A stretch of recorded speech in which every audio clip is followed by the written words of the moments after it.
Welcome to Concrete Block, the podcast where we dive into the latest news and current events shaping our world.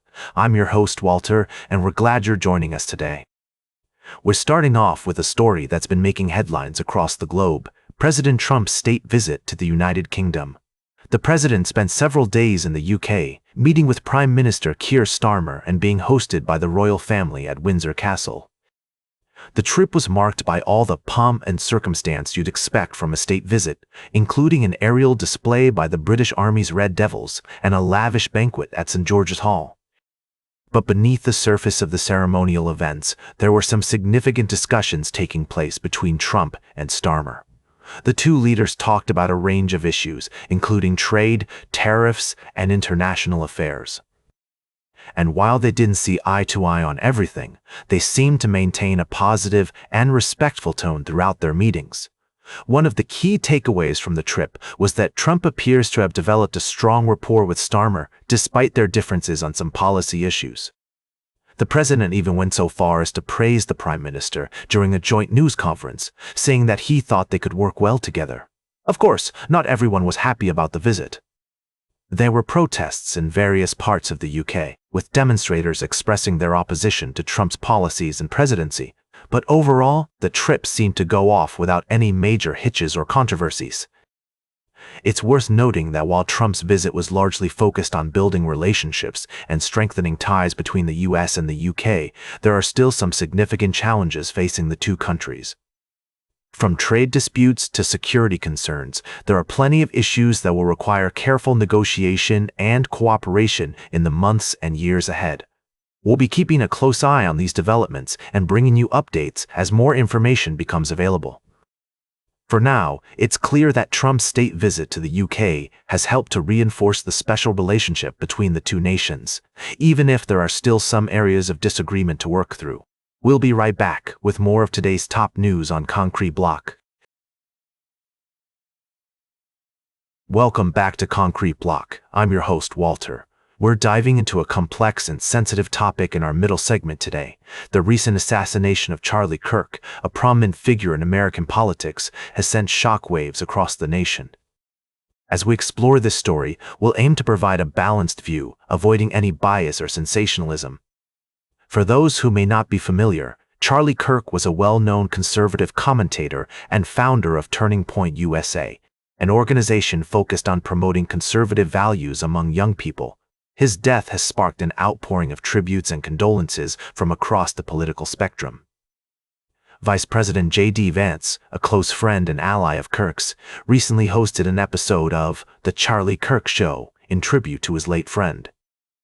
During the show, Vance emphasized the importance of unity and healing, but also stressed the need to address what he described as left-wing extremism and its potential role in Kirk's assassination.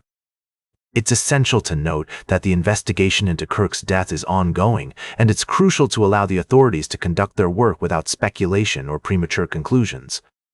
The suspect in the case, who has been identified and is currently in custody, appears to have had a history of online activity that may be relevant to the investigation. Erica Kirk, Charlie's widow, has been named the new CEO of Turning Point USA, ensuring that her husband's legacy and work will continue. In her first public remarks since his passing, she vowed that the movement my husband built will not die, and that the radio and podcast show that he was so proud of will go on.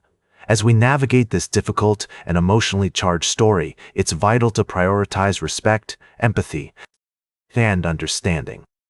We must recognize the complexities of the situation and avoid perpetuating divisive rhetoric or hatred.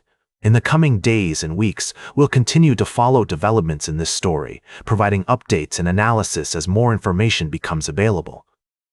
For now, we urge our listeners to approach this topic with sensitivity and an open mind, seeking to understand the nuances and complexities involved.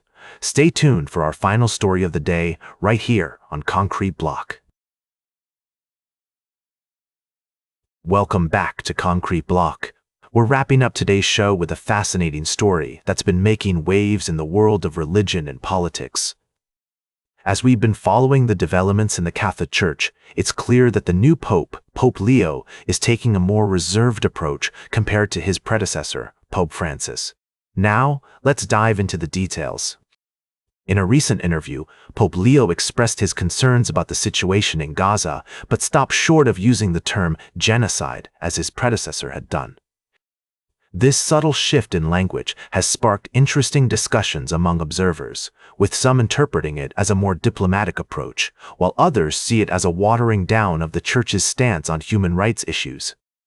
Pope Leo also addressed the issue of sexual abuse scandals within the Church, reiterating the importance of treating victims with respect and dignity. However, he also touched on the topic of false accusations, highlighting the need for a balanced approach that acknowledges the pain of genuine victims while also protecting priests from unfounded allegations. On the topic of LGBTQ+ rights, Pope Leo indicated that he will maintain the Church's current teachings while still promoting acceptance and inclusivity towards individuals.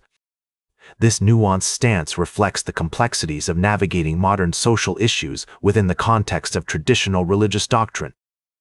It's worth noting that Pope Leo's style is being closely watched by both supporters and critics, with some appreciating his more measured tone and others missing the boldness of his predecessor. As the Catholic Church continues to evolve and respond to global challenges, it will be interesting to see how Pope Leo's leadership shapes the institution's role in the world. That's all for today's Concrete Block. Remember to like, share, and subscribe, and until next time, stay informed.